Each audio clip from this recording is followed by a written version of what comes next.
for this transmission fluid change, you're going to need at least 3 quarts to be able to do a drain and fill once on this. And I picked this up at Walmart, but a little bit longer of a funnel to get to the drain port, and then a crush washer to replace the portion. You're going to need a 3/8 inch racket as well to remove it. So with this, you're going to have to cut out a notch from here to get to the transmission fluid plug, which is located in the front driver's side portion. So you have the option of taking this entire undercarriage off. I decided to cut this so that I can save some time in the future. So if you're worried about aesthetics or performance of your car, I would go ahead and just remove this totally. I'm going to remove this portion and cut right around here. So I ended up cutting around this amount of notch out of it using these shears. I'm going to go ahead and put a link in there. You could also use maybe a saw if you have that. It's just a little bit easier for my clearance to be able to get to it. So the notch right here is probably about a little over 7-8 inches out. There may be some spillage that gets inside here, but this gives me access to the transmission fluid bolt. We're going to use a 3/4 or 3/8 inch ratchet to remove that. So to remove the bolt, you're going to put in the wrench without any sockets and just the normal end. We're going to be turning it counterclockwise. So once you've loosened it, there may be a lot of fluid that comes down. Make sure you have a catch pan to be able to get towards it.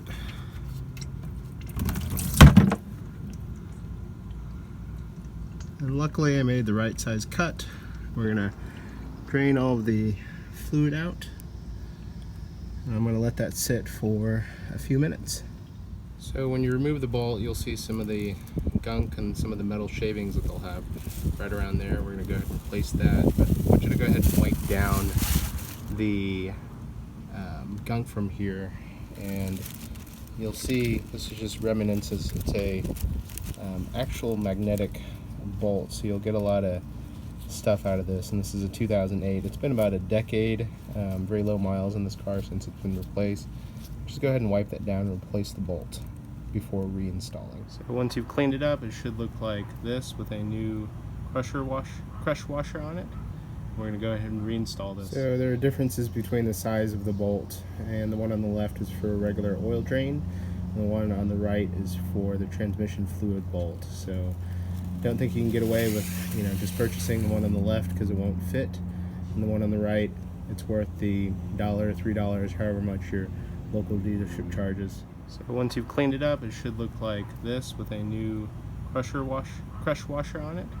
We're going to go ahead and reinstall this. Once you've reinstalled it, I'm going to go ahead and put the torque numbers as a text overlay on this as well. I turned it just a quarter turn clockwise once it ended up feeling like it was tight, and we can also use a torque wrench as well, which is probably the more accurate portion. As you notice, I wish I would have cut it down a little bit deeper. As the fluid ended up getting a little bit lower, it spilled into here, so I would advise cutting probably another, half an inch or an inch out so you can prevent the spillage, which will spill in the back all over your driveway. So we are going to fill through the dipstick, and I ended up opening this up a little bit for you guys to kind of take a look at, but that's where we're going to end up putting the funnel. And relative to where we're at here, luckily it's going to fit down here. I'll show you what it looks like. So I would suggest holding the funnel in and pouring it in so that the funnel doesn't pop out. So this is kind of a easier way to do it. The funnel may pop out just by the friction like that. So I would suggest holding it down and then pouring the 3 quarts in. Your other option is to remove the battery and also this plastic tray to make it a lot easier to get through.